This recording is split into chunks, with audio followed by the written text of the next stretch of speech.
Hare Krishna, Krishna Krishna, Hare Hare, Hare Rama, Rama Rama, Hare Hare. Hare Krishna. So is the screen being shared? Okay.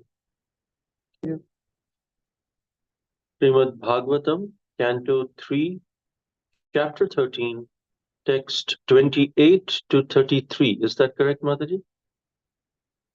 So we read Yes. only one verse and discuss on all the other verses? Yeah, So as let's you like, go, Prabhu. sure. So let's go to text 33.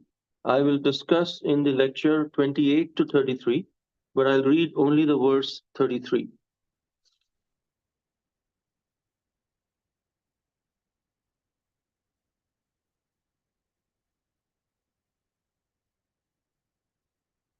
Tamala sitadanta kotya shamamut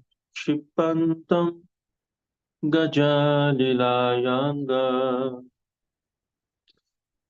Pragyaya Baddhan Jalayonubhate Virinchi Mukhya Upatasthurisham.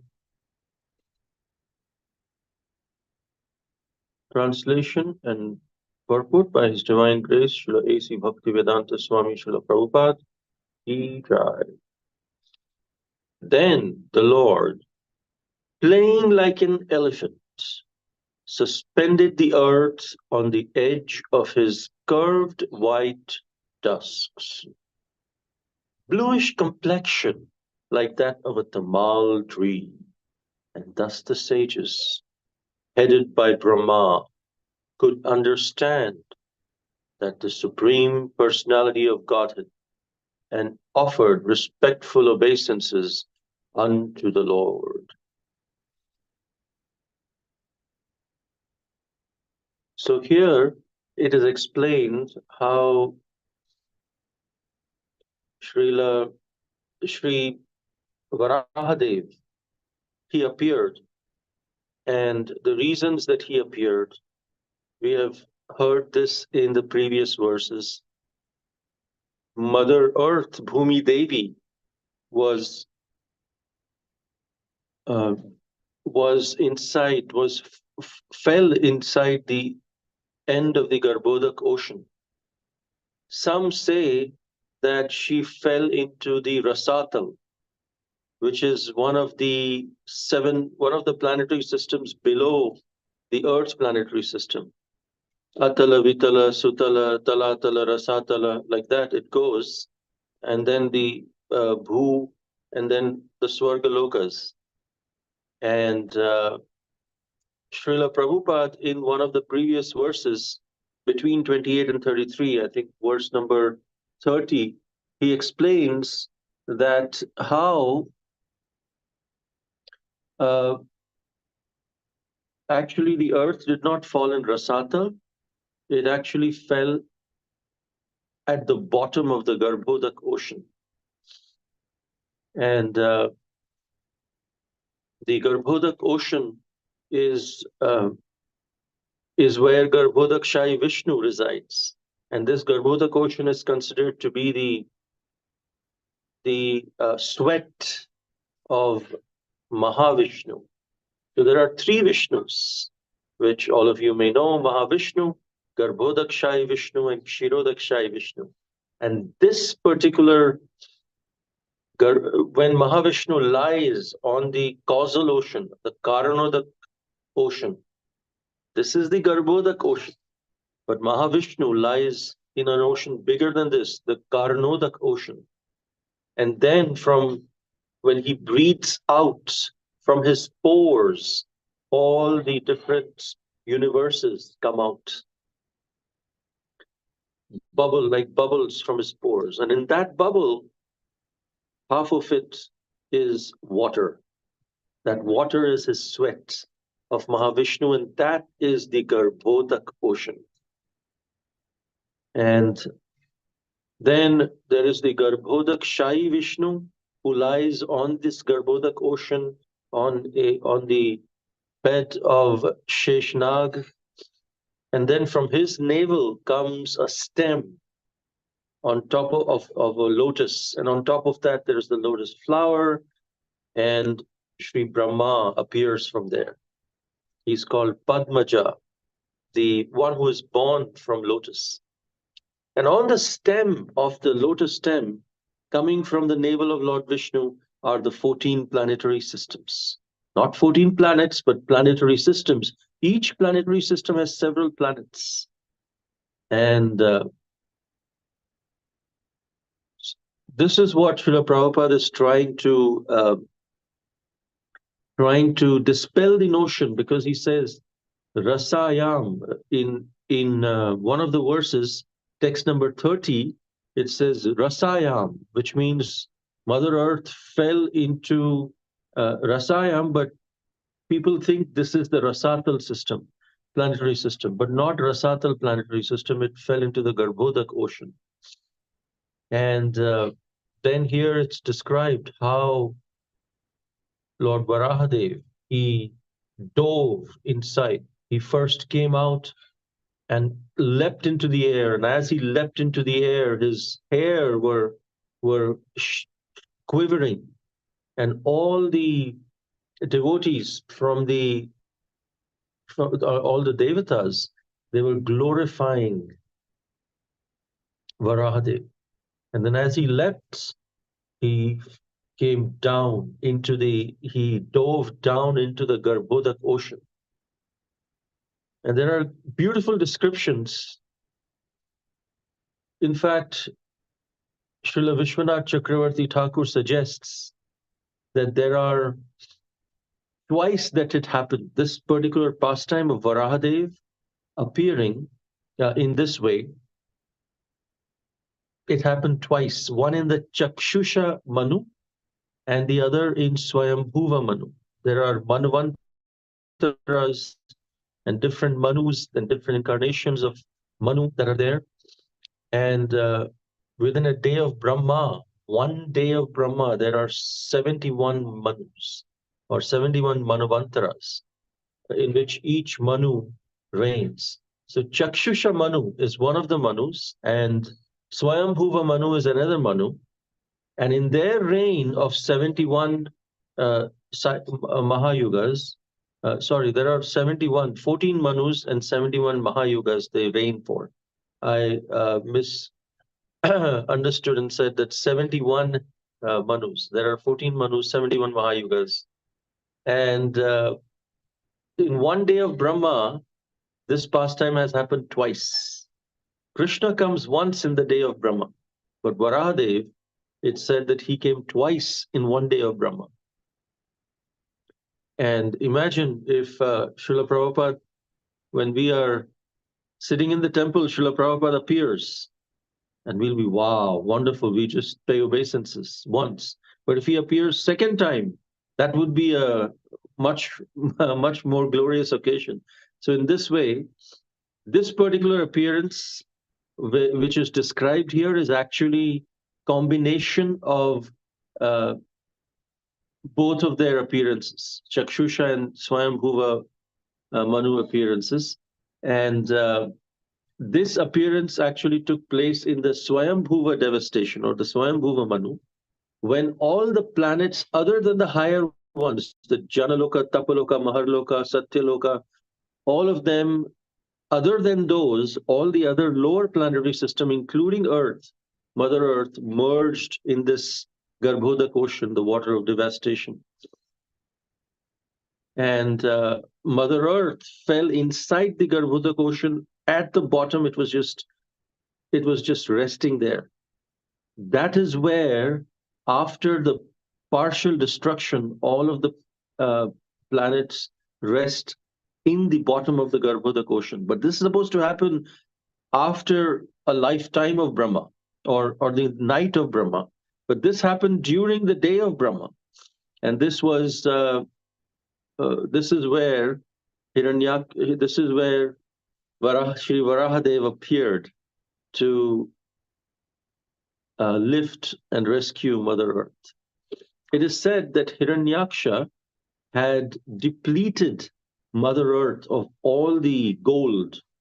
Hiranya means gold, and he was greedy for gold, and he just depleted Mother Earth's resources of all gold. Mother Earth, she lost her balance and fell into the Garbhodak Ocean.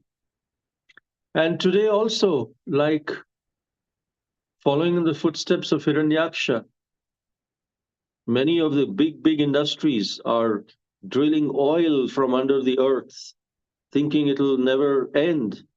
Yes, there is unlimited amounts and it's being produced again, but we hope that the balance of the earth doesn't fall to the extent that Hiranyaksha depleted. And so at this point, he dove into the ocean.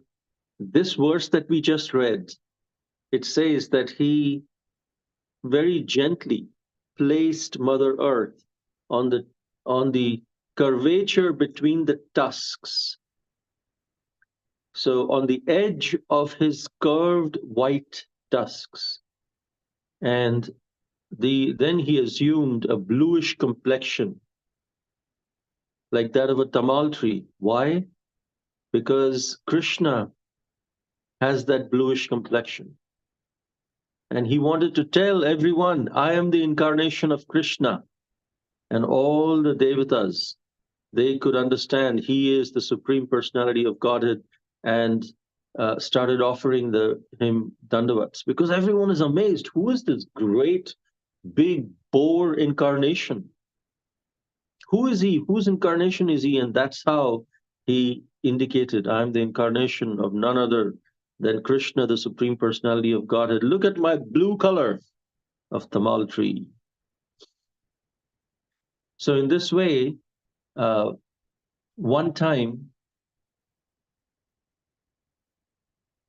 Sri Chaitanya Mahaprabhu, he visited the home of Sri Murari Gupta.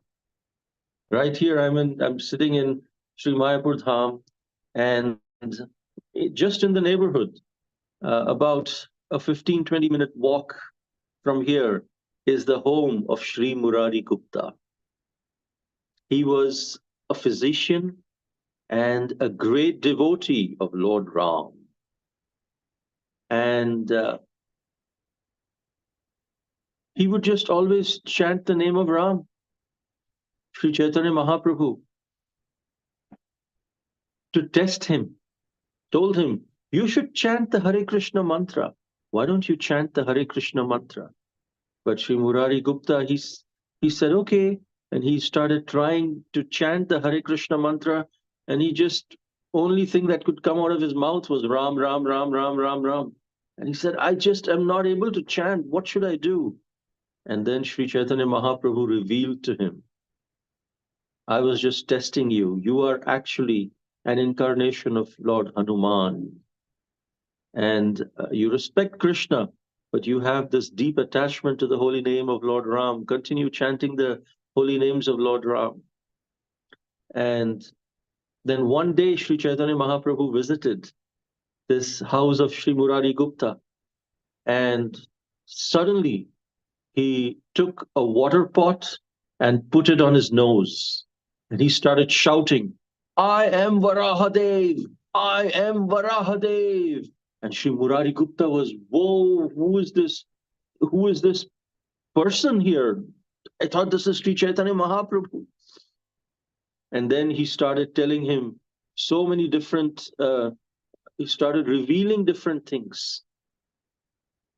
And with the water pot between his nose and teeth, as he was saying, Murari Gupta offered Dandavat, and Mahaprabhu then said, Murari, quickly, just sing praises of me. Sing praises of me, just like the Devtas were praising Varahadev.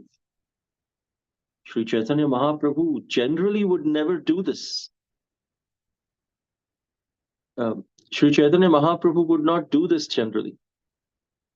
He would actually, if anyone would say that Sri Chaitanya Mahaprabhu, you are none other than Krishna himself.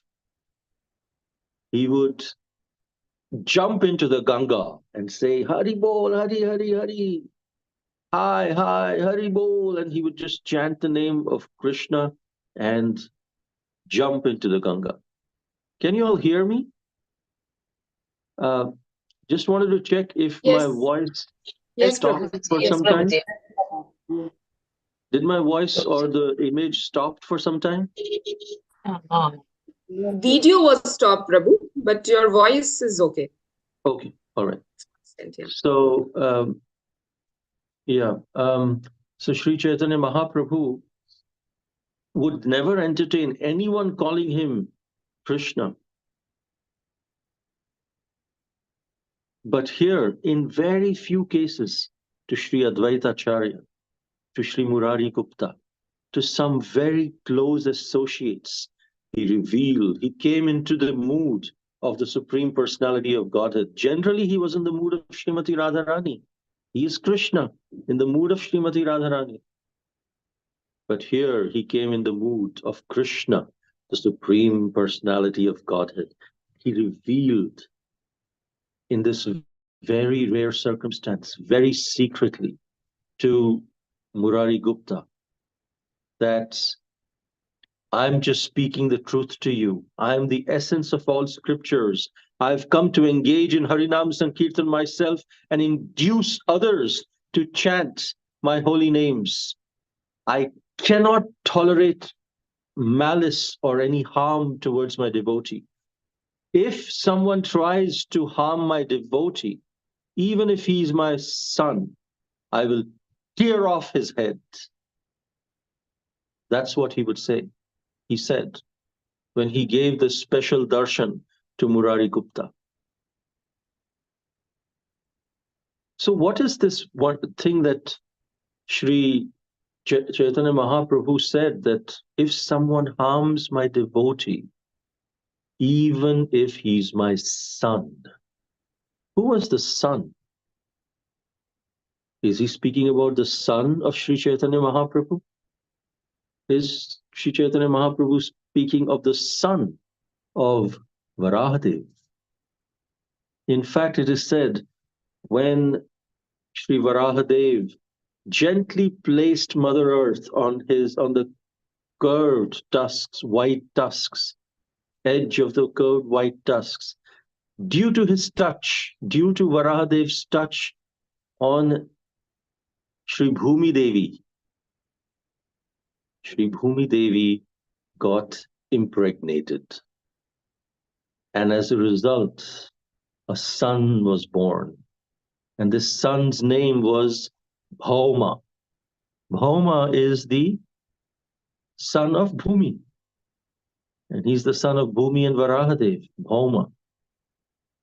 Now, Bhauma, he fell into some bad association. He fell into the association of Banasura.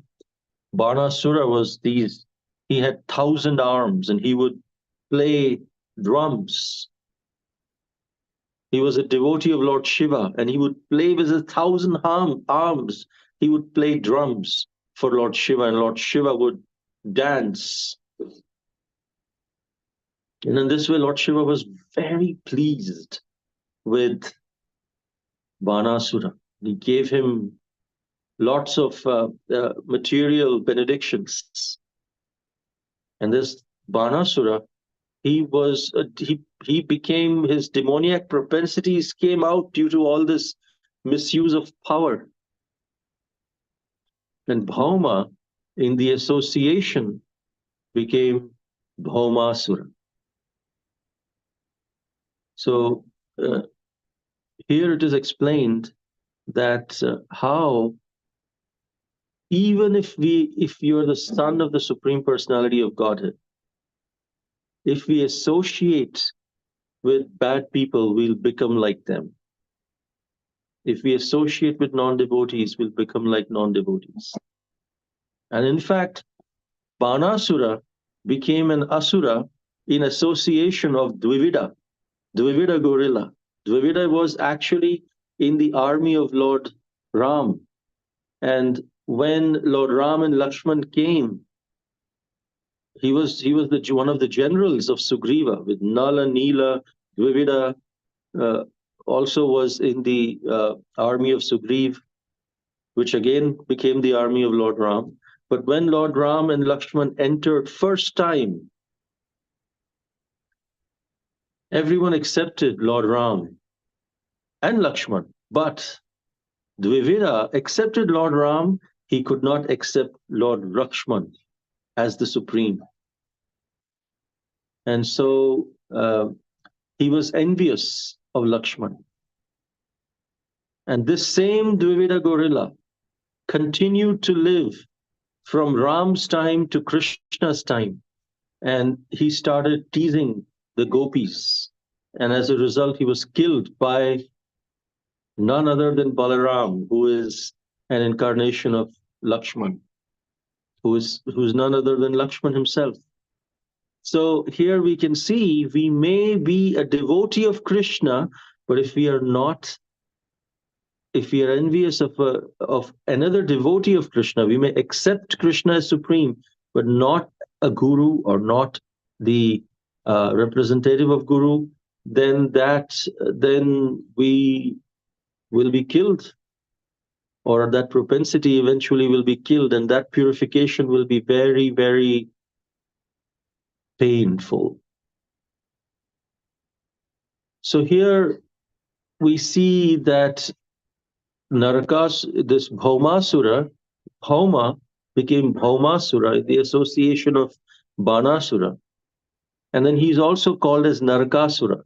He created this whole palace and fort with different material energies of earth, water, fire, air, ether, protecting that particular his fort, and he kidnapped 16,100 princesses. And then Krishna himself came. He breached the barriers that he had created, that Narakasura, Bhaumasura had created. And he was also called as Narakasura. And on the day of Diwali, Krishna killed his own son,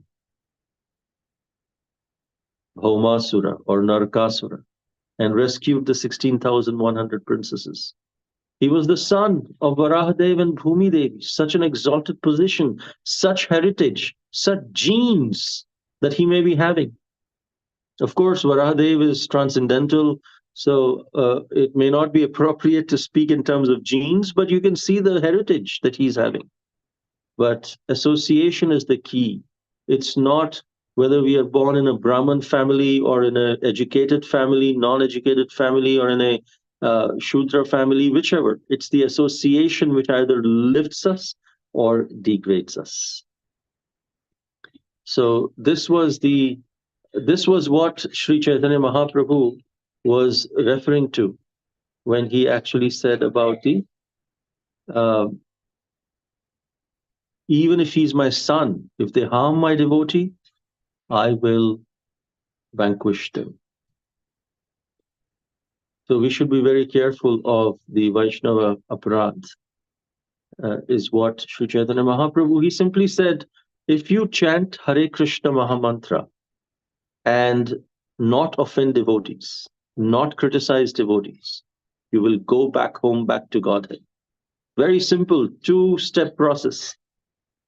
And then this two-step process is explained and put into practice in so many different ways. Srila Prabhupada has explained the 4 regulative principles, the 10 offenses, and all these different things. But the essence that Sri Chaitanya Mahaprabhu said, you want to go back home, back to Godhead?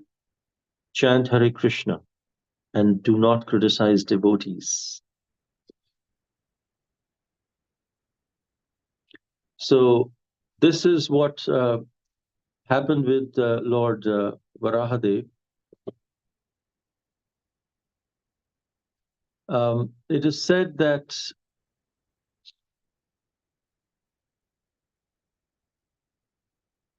in verse 29, it is said that when Varahadev dove inside the Garbhodak ocean, the Garbhodak ocean parted, and there were 2 big waves that came up.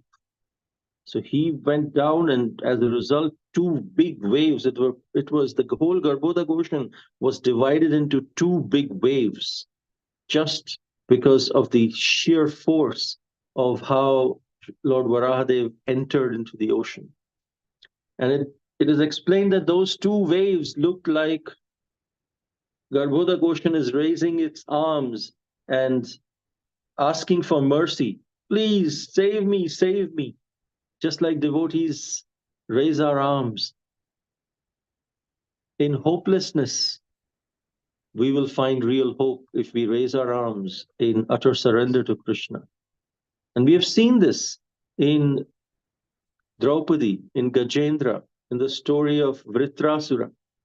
When they were in the edge of hopelessness in Pandavas, so many incidents on Pandavas, they would just raise their arms. Hey Govinda, hey Krishna, please save me, help me. And it's a situation, imagine when we have gone through this phase of utter hopelessness.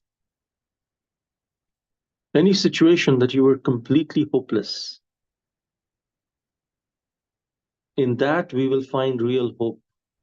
Because materially, everything is hopeless anyways. We try to find some hope in the material situation. Only hope that we can find that is actually real hope is in the spiritual situation, surrendering to Krishna. But it's not easy. We need to practice. One time, there was a person who gave a horse to, who was renting a horse, and he said, this horse is very special. You can ride the horse, and when you want it to start, you should say, thank God. And when you want it to stop, you say, Hare Krishna. And so the rider said, wow, this is a spiritual horse. Yeah, it is. But remember, when you want it to start, what would you say? And he said, well, if I say that, the horse will start. Okay, when you want to stop, what will you say? Hare Krishna. And when you want it to start, what would you say? Thank God. And as soon as he said, thank God, the horse started galloping. And he said, whoa, whoa, whoa. He was going, and then finally he gained some control. He was looking around. There was nice scenery going, and the horse was galloping. And suddenly the rider saw far ahead, there is a steep fall. And the horse, the horse may go down and it may go really fast, but the rider may not be able to control and actually fall down. And so this rider, he was like, what do I say? What was the word? And he forgot the mantra to stop the horse. The mantra to stop the horse was Hare Krishna.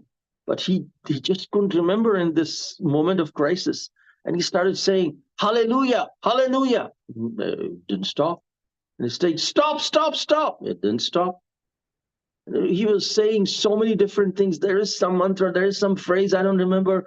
And as the horse was just at the edge and the cusp of the fall, he remembered, Hare Krishna. And the horse stopped right at the cusp of the mountain where it was going downhill. And this person, he looked around and he said, thank God. And you know what happened next? The horse started again, and this person fell down. So in the moment of crisis, we may not remember to surrender to Krishna. Whenever we get hurt, we say so many different expletives. Instead of saying Krishna Chaitanya, we say so many different things which are not repeatable in this audience. But we should remember Krishna. That's a practice. That if when we are in small emergency, if we can remember Krishna, then when we are the big emergencies, we'll remember Krishna and surrender to Krishna more. Otherwise, it'll happen like this person riding the horse. We'll start saying different things, but actually the mantra is Hare Krishna, Jai Srila Prabhupada, all these things will actually help us. So one time, there was actually, there is one story of how someone surrendered in hopelessness to one of our acharyas, and he found real hope. In Jaipur, Sri Sri Radha Govinda Dev Mandir is there. The temple of Sri Sri Radha Govinda Dev, the favorite deity of Srila Rupa Goswami. And this deity of Sri Govinda Dev was in Sri Vrindavan Dham at the Sri Sri Radha Govinda Mandir.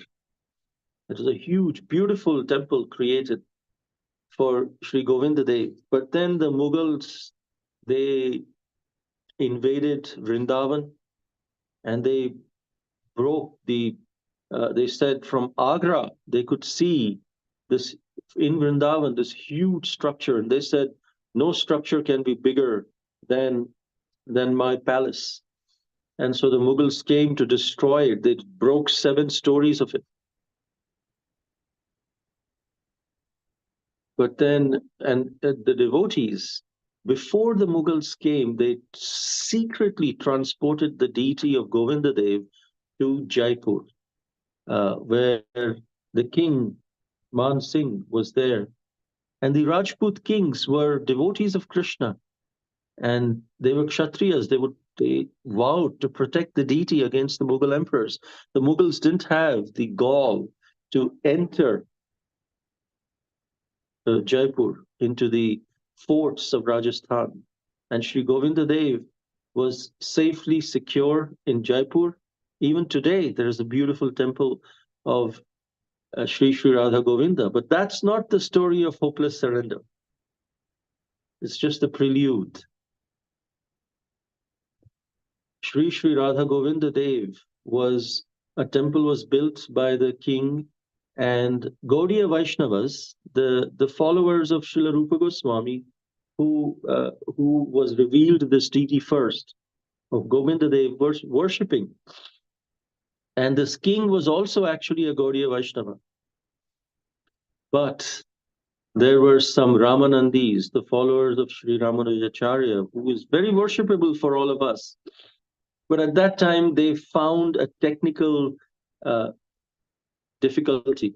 They said, first of all, we don't agree that Radharani should be worshipped with Govinda, who is a small boy. But even if you do that, it should not be done by the Gaudiya Vaishnavas, because the Gaudiya Sampradaya is not an authorized Sampradaya. And the king was, how can you say that? Well, Sri Ramanujacharya, to be a authorized Sampradaya, once.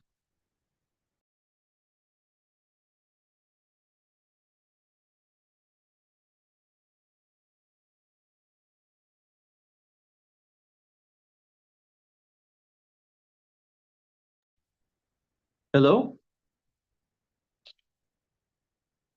So the technical difficulty was that Gaudiya Sampradaya did not have any bhashya or commentary on the Vedanta Sutra. All other Sampradayas had commentary, one of their acharyas, at least one of their acharyas, writing a commentary on Vedanta Sutra. The Sri Sampradaya had Sri Bhashya, written by Ramanujacharya, as a commentary on the Vedanta Sutra. Sri Shankaracharya also wrote a commentary on the Vedanta Sutra called the Shariraka Bhashya. Madhvacharya wrote, Nimbarka Swami wrote, and so many different, Vishnu Swami also wrote a commentary. So all these Sri Sampradaya, Madhva Sampradaya, and Rudra Sampradaya, Kumar Sampradaya, all of them were considered to be authorized Sampradayas, especially because they had a commentary by one of their acharyas on Vedanta Sutra. Vedanta Sutra, to just give a background, Vedanta Sutra is the first creation of Vyasadeva, first compilation of Vyasadeva. He wrote the Vedic truths, which were in the sound form. He compiled them in the form of aphorisms. Athato Brahma Jigyasa, just a tagline which had so much packed into it, so much knowledge and understanding and jnana packed into it. But it was just one-liners, aphorisms, which only Brahmanas and only very intellectual Brahmanas could really understand and get into the depth. The common people had no chance to understand what the Vedanta Sutra is trying to say. Why is this book of Vedanta Sutra starting with Athato, which means therefore? Have you ever read a book which starts with therefore? All the books end with therefore. They start with a preface, they give the story, and then in the end, there is therefore, just the conclusion. But this book, Vedanta Sutra, starts with therefore. What is therefore for? What is the previous thing? No one could understand, only intellectual Brahmanas could understand. Yes, because we have gotten this human form of life, therefore now inquire into the absolute truth. Atha ato Brahma Jigyasa. Therefore now Athato Brahma Jigyasa. And like this, there were so many aphorisms, was not understandable to common people. So Srila Vyasadeva then compiled the four Vedas, explained the whole Vedanta Sutra into the four Vedas. Still, common people just was not accessible, that understanding could not understand. It had to be interpreted by the Brahmanas. So then he created the Upanishads. And then he compiled the Puranas, the histories of people who are actually accepting this philosophy and knowledge and practicing in their life, what happened to them.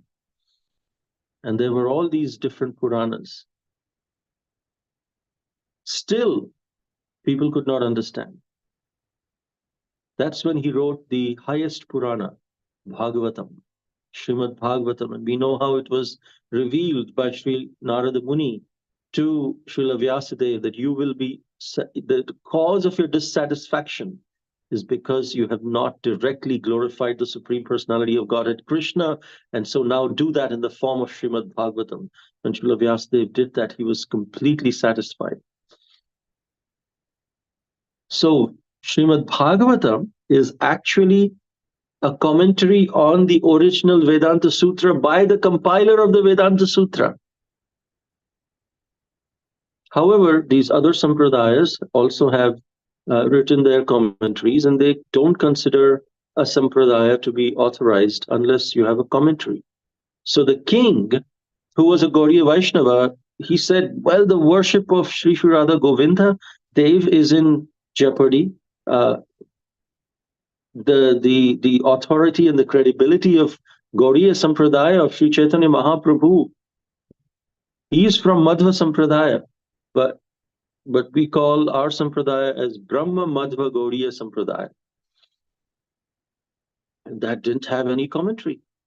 So the Ramanandis were saying, one of the Sampradayas who has this commentary, who is a bona fide Sampradaya, can take over.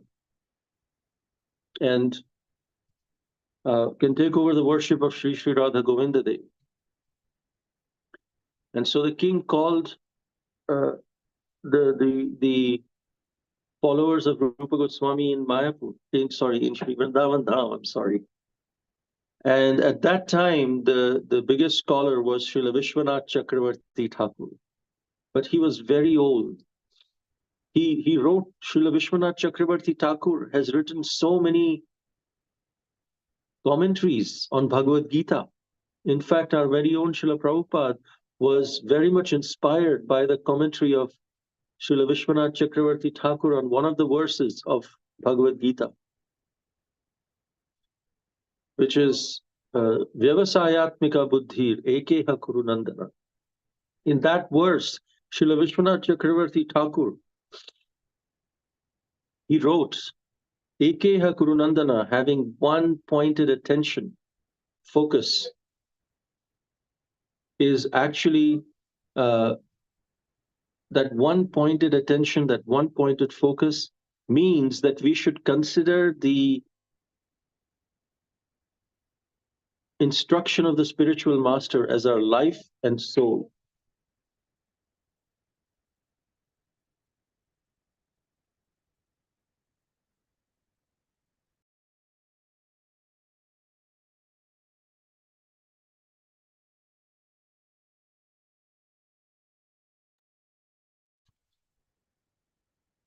And when Srila Prabhupada read that you consider the instructions of the spiritual master as life and soul, Srila Prabhupada was inspired. He that day he resolved, yes, I must go to the West to fulfill the order of my spiritual master. This thought was lingering in his mind, and his spiritual Srila Bhakti Siddhanta Saraswati Thakur was coming in dreams to remind him of that. But Srila Prabhupada was not very sure until he read this particular verse and the purport by Srila Vishwanath Chakravarti Thakur. So Srila Vishwanath Chakravarti Thakur was very able. He was qualified to capable of defeating the Ramanandis in their conclusion and giving a higher conclusion. But he was very old, he could not travel, so he sent his disciple, Srila Shiksha disciple, Srila Baladev Vidyabhushan, to go to Jaipur and debate the Ramanandis, defeat them, establish the credibility of Gaudiya Sampradaya as a Sampradaya, and see what they are saying. So Srila Baladev Vidyabhushan, he was the Shiksha disciple of Srila Vishwanath Chakravarti Thakur in Vrindavan, but he was the Diksha disciple of Sri Radha Damodar Dev Goswami of Jagannath Puri, who was a disciple of Sri Rasikananda from Remuna, the same place where Srila Madhavendra Puri became famous for Sri Kshirchor Gopinath, who stole the kheer. And Sri Rasikananda himself was the disciple of Shyamananda Pandit, who was a disciple of Gauridas Pandit and who was a disciple of Nityananda Prabhu. So he was in the Diksha Sampradaya of his name was Krishna Das at that time. Krishna Das was in the Diksha Sampradaya of Nityananda Prabhu, but in the Shiksha disciple of Srila Vishwanath Chakravarti Thakur. And our parampara is more of a Shiksha parampara. So Srila Vishwanath Chakravarti Thakur told Krishnadas, go to Jaipur and revive, establish the authority. So he went to Jaipur, and there they had a debate. And in the debate, Krishnadas actually defeated all the Ramanandis, and in verbal debates, and he established that actually Gauriya Sampradaya does not have a commentary on Vedanta Sutra, because we consider Shrimad Bhagavatam as the highest commentary on Vedanta Sutra. Who can write a better commentary on Vedanta Sutra than the compiler of the Vedanta Sutra himself, Srila Vyasadeva? He has compiled Shrimad Bhagavatam. So as a respect for Srila Vyasadeva, we don't consider there's any need for any commentary on Vedanta Sutra. Just read Shrimad Bhagavatam, you're good. And but the Ramanandis and the other Sampradayas said, no, that's all right. See, this is just an excuse for you to say that because you don't have any Acharya who is qualified to write a commentary on Vedanta Sutra. And so he said, okay, I will give you a commentary in a few days. Give me a few days, I will give the commentary. And so Krishnadas started, everyone was really surprised. How can you bring a commentary in a few days? These commentary takes years for even these great acharyas to write on the entire Vedanta Sutra. It's not an easy thing. A few days? He said, yeah, give me a few days, we'll get it. And so The Ramanandi says, sure, okay. They decided a date and we'll meet here. And the word spread like wildfire that Gaudiya Sampradaya is going to present the a commentary on the Vedanta Sutra. And so in the evening, Krishnadas, he went to Sri Govinda Dev and he narrated the whole entire emergency that is here. He was hopeless. And in that hopelessness, he surrendered to Sri Govinda Dev in his mind. He was already surrendered, but in this specific situation, it gives us the opportunity to bring the inner surrender to Sri Govinda Dev. So he surrendered and he prayed, please help. I have said in a few days we'll give you, but there is no commentary. So then he prayed and he slept in the courtyard of Sri Govinda Dev temple, and in the dream, Sri Govinda Dev appeared and he told him, you write the commentary, you start writing, and I will manifest the commentary through you. Because Sri Krishnadas was saying, this commentary, we are doing this as a service so that we can continue to serve you as followers of Srila Rupa Goswami. So you have to help us in some way if you want us to continue. And Sri Govinda Dev reciprocated. Then the next day morning, Sri Krishnadas became very inspired and he started writing the commentary on Vedanta Sutra, and Sri Govinda Dev continued inspiring him, and he just continued writing without any stoppage, continuously. And in a few days, the entire commentary on Vedanta Sutra was written by Sri Krishnadas. And then when the date arrived, everyone came, he presented this commentary to the Ramanandis and to the whole world, saying, this is Govinda Bhashya. Sri Sampradaya has Sri Bhashya, and Gaudiya Sampradaya is Govinda Bhashya, inspired by Sri Govinda Dev Ji, compiled by Sri Krishnadas. And in there, when the Ramanandis read the commentary, newer and newer understanding was revealed.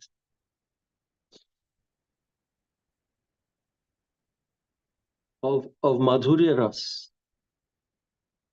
In fact, other Sampradayas could only come to Dasya Ras or even Vatsalya Ras. But here, intricate, intimate details and conclusions of how Madhurya Ras is the most intimate rasa. All of these things were described as a commentary to the original Vedanta Sutra by Srila Vyasadeva. And so Krishna Das had written that, compiled that. The Ramanandis were shocked. They said, please accept us as your disciple.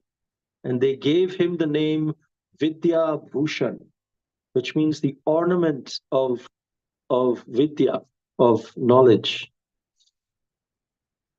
of realized knowledge. And he became known as Balat Shri Baladev Vidya Bhushan. And then Srila Vishwanath Chakravarti Thakur, his Guru Maharaj, was very pleased with him.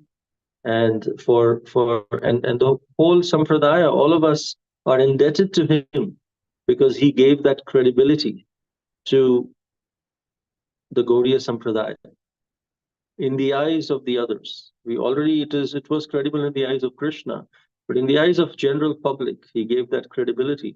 And that is the story of how in hopelessness we can find real hope. And in this way, when Sri Varahadev dove inside the Garbhodak ocean, the waves came up as if they are raising their arms. It's described in that verse number 29. So in this way, whenever we are in any hopeless situation, or even in day-to-day life, any misery that we go through, we should take that as an opportunity. Whoa, wonderful. This is an opportunity to surrender to Krishna more. Because there is a certain helplessness, hopelessness that I'm feeling, that I can use this to increase my Krishna consciousness. And when we are happy, we should increase our Krishna consciousness in gratitude. In hopefulness, we should surrender. In hopelessness, we should surrender more. But the way our mind works is that in hopeless situations, we are more attentive than in hopeful situations. For a pure devotee, they are dukkeshu anudvignamana, sukheshu vigata spriha, which means if the devotees are in trouble, they are anudvignamana, they are not really troubled because they know they will be saved by Krishna. And sukheshu vigata spriha, they surrender to Krishna. And sukheshu, when they are happy, they still surrender to Krishna in gratitude. Thank you, Krishna. It's all because of you, not because of me. So with this, we can end. I have some more things I can share, but I just want to take a pause and see how long is the class supposed to be. It is till 10:30. Okay, so Yeah. I'll stop here and we can ask for any questions or comments. Yeah, sure, Prabhu. Thank you so much, Prabhu, for letting us. You have taken us from the Varadev incarnation to Chaitanya Leela also, where you have told us about Murari Gupta and Chaitanya Mahaprabhu. Then to Bhaumasur's story and Baladev Vidyabhushan. The best part was that how should we surrender in hopelessness, and how it is so easy to surrender in hopelessness when you do not have any hope in this world.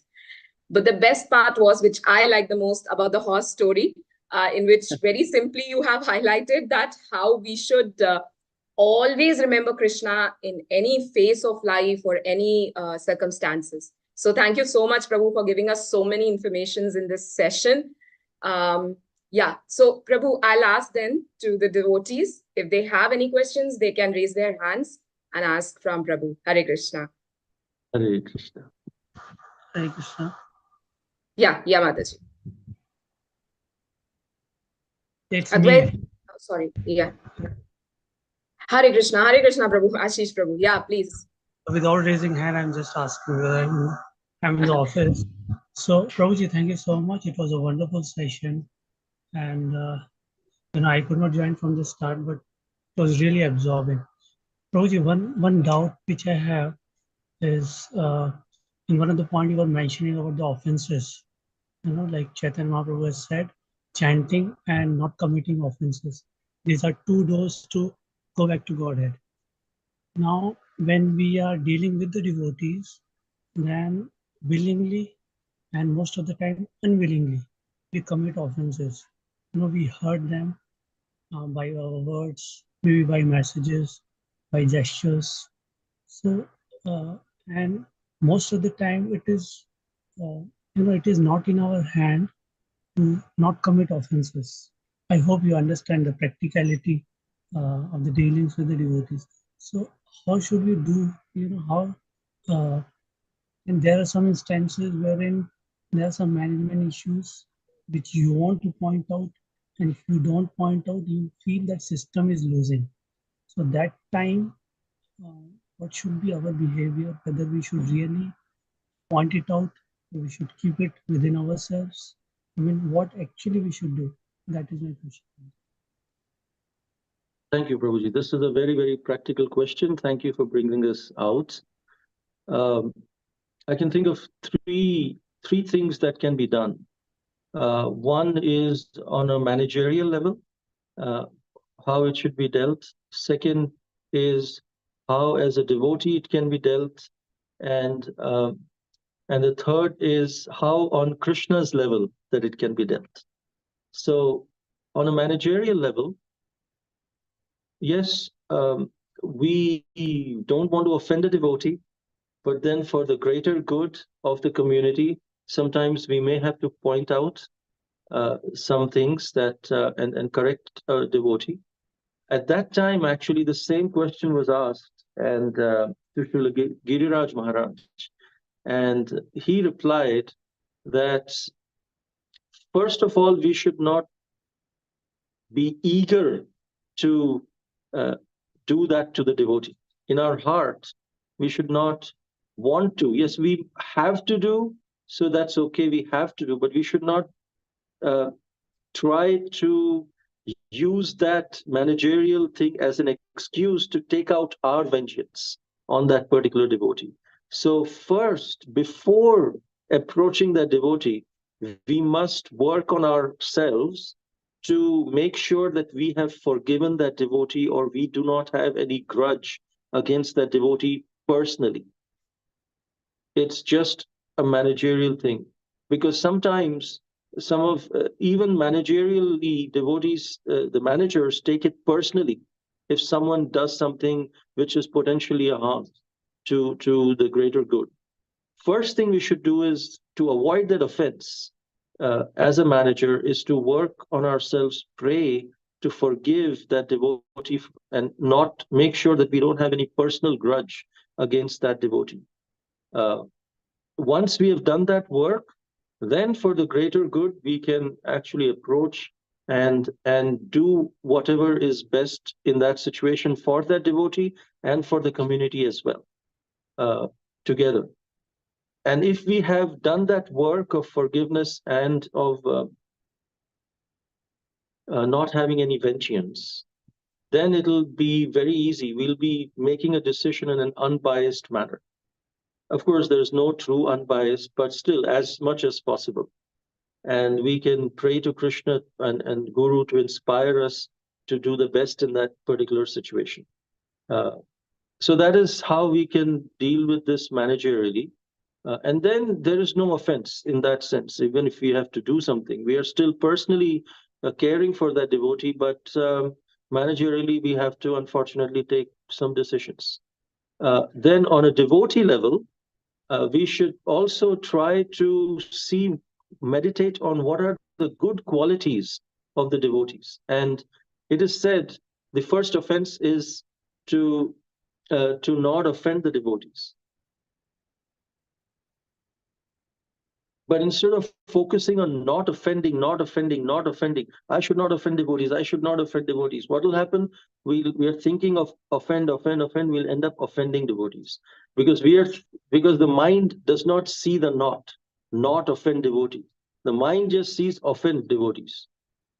So instead of saying negative, not offend devotees, we should say, let me glorify devotees. If we glorify devotees, automatically we will not offend them. But our focus is now on the positive, on to look at how I can glorify the devotees. So, however bad the relationship may be, if we have one negative thought towards a devotee, we should try to replace it with two positive thoughts, because everyone has some good qualities or the others, and we are who we associate with. If we associate with the bad quality of that devotee may be purified of that bad quality. But guess what? By the power of association, because we are meditating on that bad quality, it might transfer into us.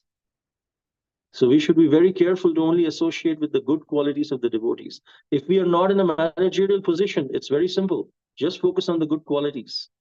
Anything bad that they may be doing, let the authorities take care of that. But as a Vaishnava, my focus is to only focus on the good qualities of the devotees.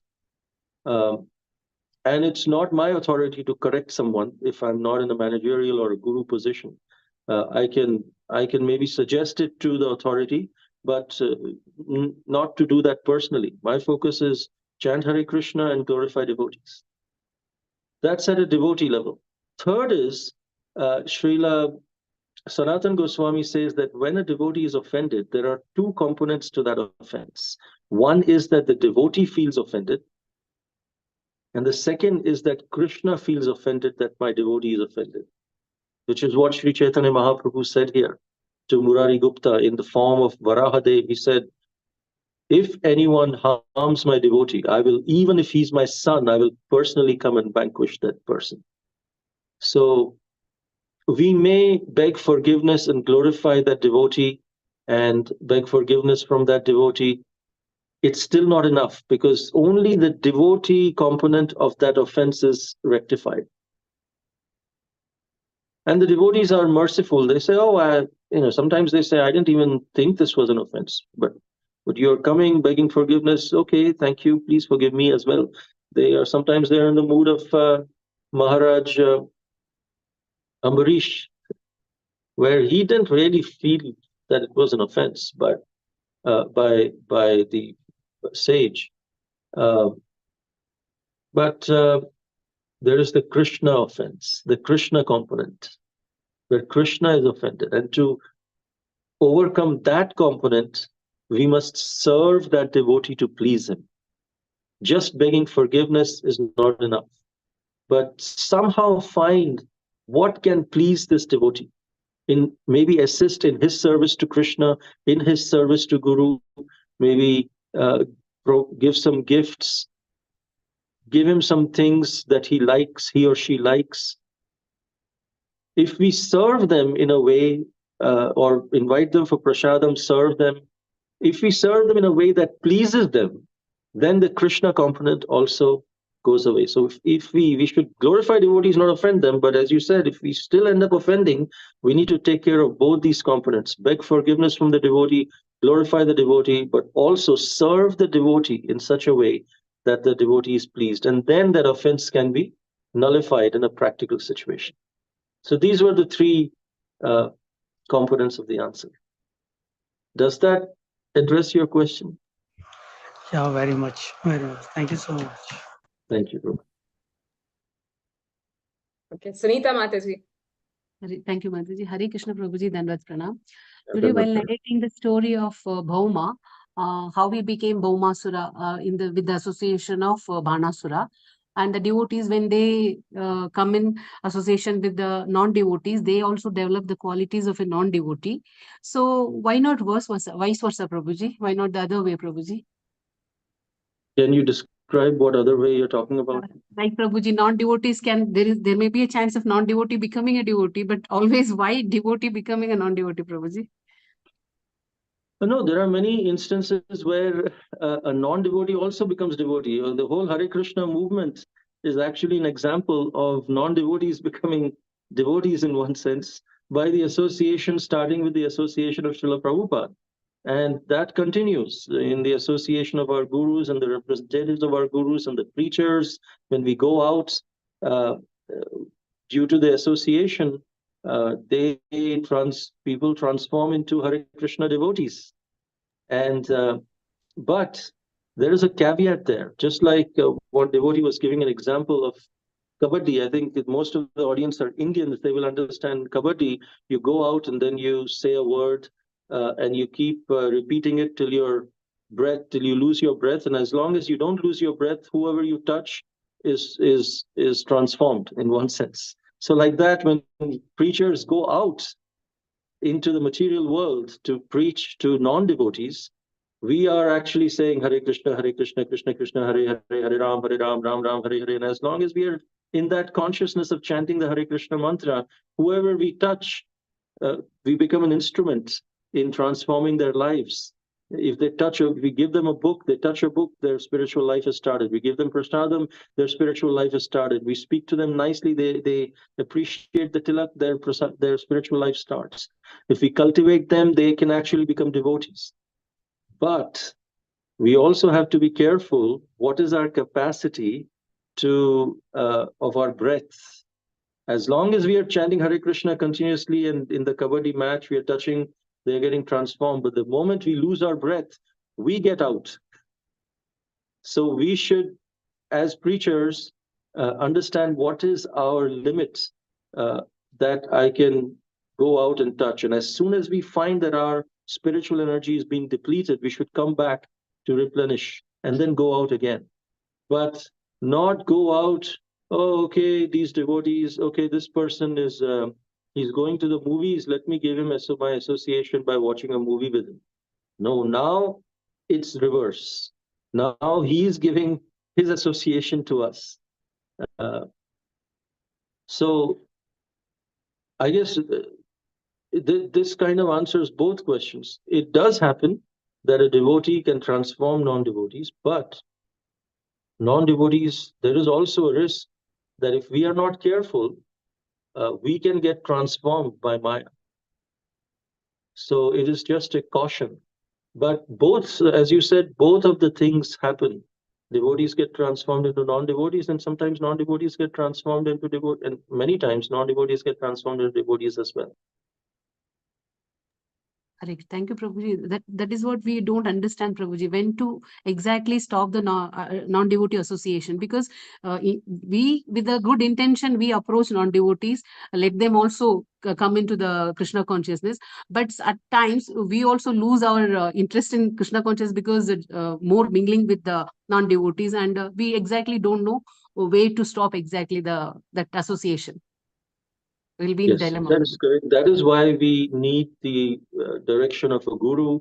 We need the association of other devotees who can, because sometimes when we are getting into too much into the association of non-devotees and getting lose our interest in bhakti, we don't realize it. That's how Maya works. We feel everything is fine, but our fellow devotees, they will say, Prabhu, Mataji, I think you're going too far. Just be careful. And that might make us, oh yeah, that's true. Thank you so much for saving me. And then we retreat. So that line is very thin, and for different devotees the line is different. Srila Prabhupada's line was really high, so he actually could go all the way to the Western countries, stay with the hippies and transform them right there. But not all of us have that capacity. And so by association of devotees, by direction of guru, we should always be humble to and be careful that we might, there's every possibility that we might slip. So we should not be fearful, but we should be careful and always be humble to seek guidance of guru and the devotees. And if devotees correct us or caution us, we should not say, hey, what do you mean? I'm not getting into Maya. You are into Maya. Sometimes we get defensive. At least before getting defensive, we should consider, am I really, yeah, maybe I'm getting into too much. I should try to be careful. Like that. Thank you so much, Prabhuji. Hare Krishna. Hare Krishna. Sometimes we feel it happens with the family members also, Prabhuji, who are not in Krishna consciousness, because we are on a different platform. It goes parallelly. They are, see, we cannot bring them to Krishna consciousness, and sometimes we too feel drained out because we continuously have to associate with them because they are our family. We cannot deny the responsibilities. So it's a fixed, Prabhuji. Yeah, that's true. I mean, you can make the whole world Krishna conscious, but it's very difficult to make the family Krishna conscious because they've seen us from childhood and they're like, what are you doing now? I know what you've done so many things before. But with them, like Prahlad Maharaj, he was humble but firm. So same thing we should do with our family. We should draw a circle around us and say, outside this circle, I can do anything. But if you interfere into this spiritual circle of mine, then I'll have to be firm. But outside this circle, I'll be humble and very, very cordial with you, like that. Thank you, Prabhuji. Dandavad Pranam. Hari Bol. Any other questions, or shall we end the session here? Okay. So Prabhu, we'll end the session by doing Vaishnava Pranam mantra. Okay. Pancha kalpatarubhyascha kripa sindhubhya cha patitanam pavanebhyo vaishnavebhyo namo namah. Anant Koti Vaishnava ki jai, Srila Prabhupada jai, Nitai Gaur Premanande. Hare Bol. Hare Krishna. Thank you so much, Prabhu, for wonderful session and wonderful question answer session also. Hari. Thank you. Thank you, Prabhu. Thank you, Prabhu. For the wonderful Prabhuji, Dandavad Pranam, Hare Krishna. Excellent class, Prabhuji. Thank you. Hare Krishna. Shall I end the session, Prabhu? Thank you. Hare Yes, Krishna, Srila Prabhupada ki jai. Jai. Granthra Srimad Bhagavatam ki jai. Jai. Jai.